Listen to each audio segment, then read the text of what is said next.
Pacific మహాసముద్రంలో చీకటి జీవి. భూగోళంపై ఎన్ని రకాల జీవులున్నాయో లెక్కే లేదు. ఎన్నో రకాల జీవులు ఇప్పటికీ అంతరించిపోయినట్లు సైంటిస్టులు చెబుతూ ఉన్నారు. మరోవైపు కొత్త రకం జీవుల ఉనికి బయటపడుతూనే ఉంది. దక్షిణ అమెరికా ఖండంలోని పెరో, చిలీ దేశాల సముద్ర తీరంలో ఒక జీవిని గుర్తించారు. తూర్పు పెసిఫిక్ మహాసముద్రంలో భాగమైన అటకామా ట్రెంచ్ అట్టడుగున ఈ ప్రాణి నివసిస్తున్నట్లు కనిపెట్టారు. యాంఫిఫాడ్ పాడ్ వర్గానికి చెందిన ఈ జీవికి డుల్సివెల్లా కమాంచికా అని పేరు పెట్టారు. కమాంచికా అంటే స్థానిక భాషలో చీకటి అని అర్థం. ఈ చీకటి జీవి మాంసాహారి. ఇతర జీవులే దీని ఆహారం. ఇవి ఎక్కడా పెద్దగా కనిపించలేదు కాబట్టి అంతరించిపోతుందన్న జీవుల జాబితాలో చేర్చారు.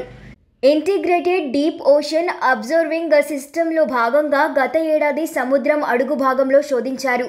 ఉపరితలం నుండి 7,902 మీటర్ల లోతులో కొత్త రకం జీవి ఉన్నట్లు బయటపడింది. అంటే దాదాపు 8 కిలోమీటర్ల లోతున ఇది సంచరిస్తున్నట్లు గమనార్హం.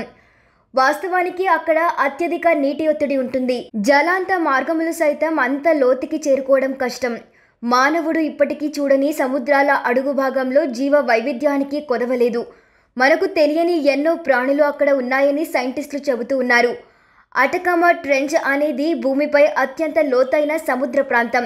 ఇక్కడ సముద్రం లోతు 6,000 మీటర్ల నుండి 11,000 మీటర్ల దాకా ఉంటుంది. ఎన్నో విశిష్టమైన జీవులకు అటకామా ట్రెంచ్ నిలువుగా మారింది.